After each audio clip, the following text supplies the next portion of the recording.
26 दिसंबर को भारत में वीर बाल दिवस के रूप में मनाया जाता है, जो भारतीय इतिहास में शहजादों के शहादत दिवस के रूप में जाना जाता है। वीर बाल दिवस सिखों के 10वें और अंतिम गुरु गुरु गोविंद सिंह के चारों साहिबजादों की शहादत को नमन करने का दिन है। गुरु गोविंद सिंह के छोटे साहिबजादे जोरावर सिंह और फतेह सिंह को आज के दिन ही शहादत हुई थी। उनके बलिदान को याद करने, उन्हें सम्मानित करने के लिए इस दिन को वीर बाल दिवस के रूप में मनाने की घोषणा 9 जनवरी 2022 को गुरु गोविंद सिंह के प्रकाश पर्व उत्सव के दौरान तत्कालीन प्रधानमंत्री श्री नरेंद्र मोदी द्वारा किया गया था।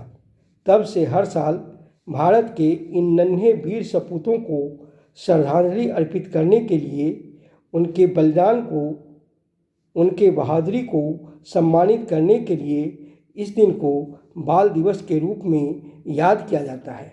इस दिन स्कूल, कॉलेजों और गुरुद्वारों में विशेष कार्यक्रम और सांस्कृतिक कार्यक्रम आयोजित किए जाते हैं और देश के युवाओं और बच्चों को उनके अद्वितीय योगदान और कार्यों के लिए राष्ट्रपति महोदय द्वारा बाल पुरस्कार से सम्मानित किया जाता है। पर दुख है इस बात का कि भारत में क्रिसमस मनाने वाले लोग वीर बाल दिवस मनाना क्यों भूल जाते हैं। भारतीय इतिहास को पढ़ने और समझने पर आप जानेंगे कि भारत के वीर नायकों ने स्वयं से पहले देश और संस्कृति को महत्व दिया है तथा देश, धर्म व संस्कृति के लिए अपना सर्वस्व बलिदान दिया है। लेकिन इस बलिदानी परंपरा की पराकाष्ठा है साहिबजादे जोरावर सिंह और साहिबजादे फतेह सिंह का बलिदान। साल था 1699 जब 10वें सिख गुरु गुरु गोविंद सिंह जी ने खालसा पंथ की स्थापना की। मुगलों के धार्मिक उत्पीड़न से हिंदू और सिख समुदाय के लोगों की रक्षा करने के उद्देश्य से इसकी स्थापना की गई थी। गुरु गोविंद सिंह के चारों पुत्र अजीत सिंह, जुझार सिंह, जोरावर सिंह और फतेह सिंह खालसा के हिस्सा थे, जिन्हें 4 साहिबजादे खालसा कहा जाता है।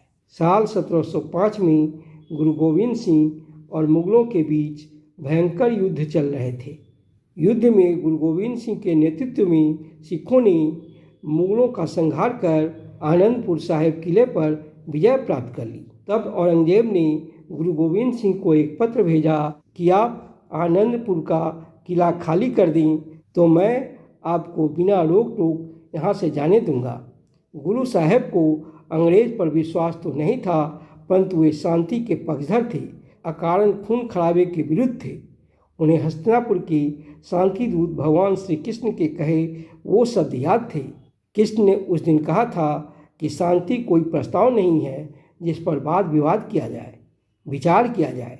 शांति एक आवश्यकता है, जो शांति के पक्ष में नहीं है वो मानवता के पक्ष में नहीं है।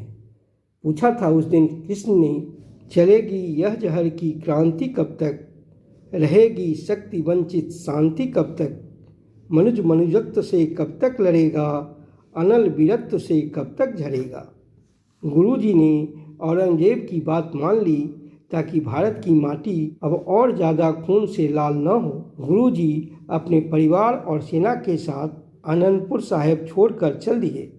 रास्ते में सरसा नदी के पास धोखेबाज औरंगजेब के आदेश पर मुगल सेना ने गुरु जी पर हमला कर दिया। भयंकर युद्ध हुआ। युद्ध में गुरु जी का परिवार बिखर गया। बड़े साहिबजादे गुरु जी के साथ सरसा नदी पार करके चनगोर साहेबगढ़ी पहुंच गए, परंतु छोटे साहिबजादे जोरावर सिंह और फतेह सिंह अपनी दादी माँ गुजरी देवी के साथ रास्ता भटक गए। भूख प्यास से त्रस्त दोनों साहिबजादे और उनकी दादी जंगलों में भटकते भटकते एक गुफा में पहुंच गए, जहां उन्हें किसी ने देख लिया और मुखबिर कर दी।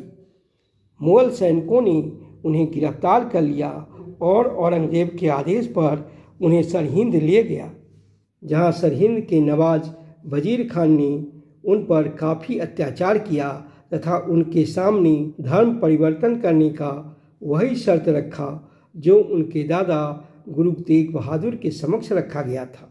लेकिन दोनों वीर बालक धर्म परिवर्तन से इनकार करते हुए शहादत होना मंजूर किया और साबित किया कि शेर का पुत्र शेर होता है और वीर का पुत्र वीर। उनके इनकार करने पर मुगलों ने 26 दिसंबर 1705 को साहेबजादे जोरावर सिंह और साहेबजादे फतेह सिंह को जिंदा दीवार में चुनवा दिया।